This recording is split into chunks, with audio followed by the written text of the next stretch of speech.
Hello दोस्तों, तो आज से हम शुरू करने जा रहे हैं क्वेश्चन आंसर सीरीज़। तो हमारा जो पहला सब्जेक्ट है वो है लॉ ऑफ लिमिटेशन। और आज का हमारा क्वेश्चन है कि discuss briefly the history of law of limitation. तो लॉ ऑफ लिमिटेशन की जो भी हिस्ट्री है वो हमें डिस्कस करने बोल रहे हैं।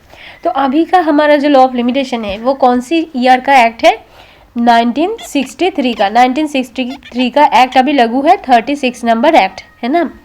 36 नंबर एक्ट अभी लागू है। लेकिन इससे पहले क्या हुआ था, इसके पहले लोग कैसे डिस्कस करते थे, लिमिटेशन को कैसे फॉलो करते थे, ये सभी डिस्कस करना है।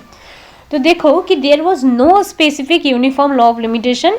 कब तक नहीं था? टिल 1859। 1859 से पहले तक कोई भी लिमिटेशन के ऊपर स्पेसिफिक कोई लॉ नहीं था, ऐसे कोई यूनिफॉर्म लॉ नहीं था। लेकिन फिर भी लिमिटेशन को वो फॉलो करते थे, लेकिन कैसे करते थे वो हम आगे देखेंगे। तो तब जाके जो हिंदू जूरिस्प्रूडेंस था उसमें भी कोई लिमिटेशन नहीं था, लॉ ऑफ लिमिटेशन नहीं था। अभी अगर आप देखो हिंदू लॉ में, अगर आप कोई भी शूट या कुछ भी फाइल करना चाहते हो, डिवोर्स फाइल करना चाहते हो, आपको एक लिमिटेशन दिया जाता है कि कॉज ऑफ एक्शन अराइज होने के इतने दिन बाद आप फाइल कर सकते हो। ऐसे करके बहुत सारा प्रिस्क्राइब पीरियड बोलो, लिमिटेशन पीरियड बोलो, सब निर्धारित है। लेकिन ये जो 1859 जो ईयर यहाँ पे मेंशन किया गया, इसके पहले ये सब नहीं था, क्योंकि तब लोगों का जो मेन सोर्स ऑफ अर्निंग था वो क्या था? एग्रीकल्चर था। तो एग्रीकल्चर रिलेटेड जो भी लिमिटेशन है वो लोग प्रिस्क्रिप्शन के माध्यम से फॉलो किया करते थे, क्योंकि वो ज़्यादातर लैंड के ऊपर उनका कॉन्सेंट्रेशन था, लैंड के जो राइट्स से। तो इसीलिए उस टाइम पे जो पीरियड ऑफ लिमिटेशन है वो क्या होता था कि प्रिस्क्राइब करके फॉलो किया जाता था। अगर किसी का भी एक्विजिशन ऑफ टाइटल करना है कोई भी लैंड के ऊपर तो वो प्रिस्क्रिप्शन के माध्यम से होता था। तो 1859 से पहले जो लिमिटेशन था वो दो तरीके से वो फॉलो करते थे। एक तो था कि territories with in original jurisdiction. तो ओरिजिनल जो जुरिस्डिक्शन है उनका जो टेरिटरी है, ओरिजिनल जुरिस्डिक्शन तब क्या था कि तीन जो हमारा प्रेसिडेंसी टाउन हुआ करते थे, कलकत्ता, मद्रास एंड बॉम्बे, ये जो तीन सिटी थे उसके अंदर जो भी कोर्ट थे उसका एरिया को बोला जाता था कि उसका ओरिजिनल जुरिस्डिक्शन है। अब वो जो ओरिजिनल जुरिस्डिक्शन है उसको लेके जो ब्रिटिशर्स थे उनके पास एक रेगुलेशन था जो इंग्लिश लॉ के ऊपर बेस करके था, उसको ही फॉलो करके ये लिमिटेशन को अप्लाई किया करते थे। लेकिन क्या हुआ कि 1859 पे पहली बार लिमिटेशन के ऊपर कोई लॉ वो लाए। कौन लाए? कि वो जो ब्रिटिशर्स थे वो लाए थे। तो उसके बाद क्या हुआ कि ये जो लॉ वो लाए थे, 14 नंबर एक्ट उनका था, ये भी उनको पसंद नहीं आया और उससे काम नहीं चल रहा था। तो तब जाके वो 1871 में फिर से एक लिमिटेशन के ऊपर एक्ट लाते हैं।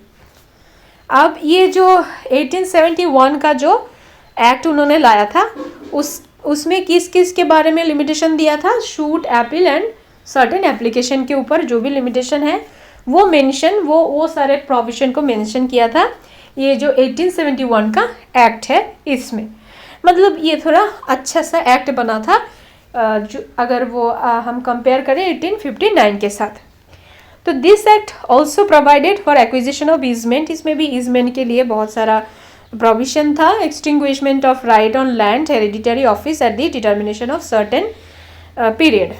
तो हम देख सकते हैं कि इसमें जो है इमूवेबल जो प्रॉपर्टीज़ हैं उसके ऊपर लिमिटेशन चल रहे थे। तो लेकिन जो मूवेबल प्रॉपर्टीज़ है उसमें भी हमें लॉ चाहिए था, उसमें भी लिमिटेशन चाहिए था। तो तब उन्होंने क्या किया कि तब जाके ये जो 1871 है इससे भी कॉम्प्रिहेंसिव और एक लिमिटेशन एक्ट को लागू किया 1877 में, जहाँ पे क्या हुआ कि जो हमारे जो मूवेबल प्रॉपर्टीज़ है, अभी तो हम बस इमूवेबल जो प्रॉपर्टी है, लैंड लॉ है, उसके बारे में बात कर रहे थे। लैंड के जो टाइटल एक्विजिशन है उसके लिमिटेशन के बारे में बात कर रहे थे। लेकिन अब हमारे को क्या चाहिए था कि जो मूवेबल प्रॉपर्टीज़ है उसके ऊपर भी लिमिटेशन चाहिए था। तो वो पहली बार कब दिया गया था? 1877 में जो लिमिटेशन एक्ट लाया गया उसमें दिया गया था। लेकिन तब भी जाके लोग सेटिस्फाइड नहीं हुए, तो इससे भी अच्छा हमें कोई लॉ चाहिए था जिसको पहली बार रिप्लेस करके एक अच्छा सा लिमिटेशन एक्ट लाया गया, जो कि है 9 नंबर एक्ट ऑफ 1908। और ये जो लिमिटेशन एक्ट है ये टिल 1963 तक चलते रहे, जब जो कि हमारे अभी का जो एक्ट है उससे पहले तक ये जो 1908 का लिमिटेशन एक्ट है वो चलता रहा। तो क्या होता है कि the act of 1908 remained in force till the present act of 1963 was passed for many years. उसके बाद क्या हुआ कि जो 1908 का एक्ट है उसमें भी हमारे जो सरकार आए, जो हमारे इंडिपेंडेंस हुआ देश में, वो सब के बाद रिपब्लिक ऑफ इंडिया ने सोचने शुरू किया कि ये जो ओल्ड लॉ है ये बहुत ही पुराना है, ब्रिटिशर्स का है।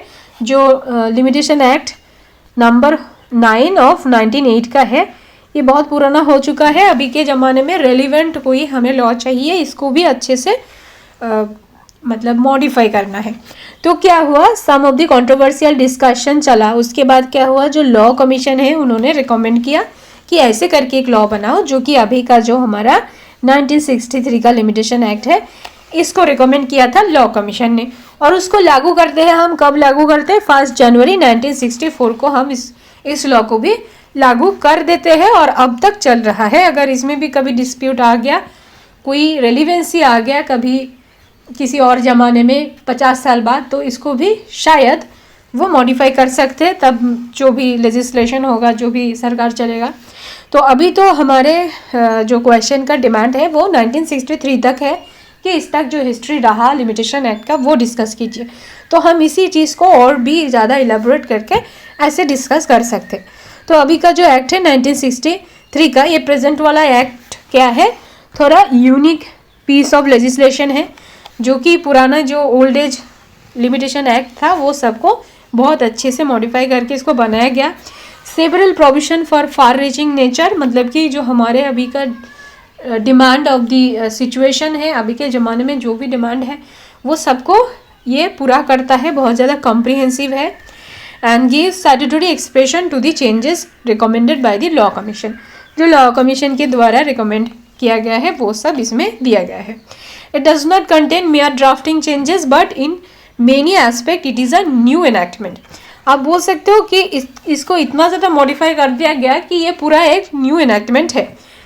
तो पहले हम जो देखे जो लिमिटेशन एक्ट थे, पहला लिमिटेशन एक्ट कब आया था, 1859 में। उसके बाद कब आया, 71 में। उसके बाद क्या हुआ, 77 में आया, है ना। तो उसके बाद आया 1908 में। और अभी क्या हुआ, हम जो लाए, मतलब हमारे सरकार जो लाए, भारत सरकार, वो 1963 में लाए।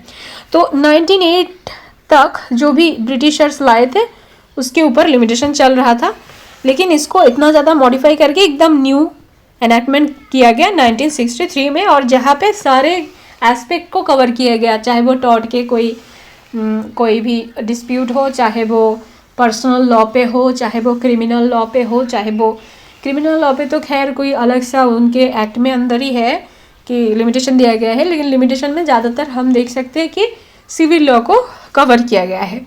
सीपीसी के साथ लिमिटेशन एकदम साइड बाय साइड चलता रहता है।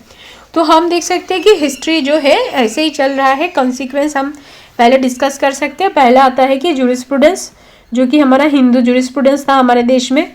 हिंदू जूरिस्प्रूडेंस के बाद आता है 1959, और उसके बाद क्या आता है 71, 77, उसके बाद 1908 एंड देन 1963। तो ऐसे ही हम इस हिस्ट्री को डिस्कस कर सकते हैं, ऐसे कोई क्वेश्चन आया तो।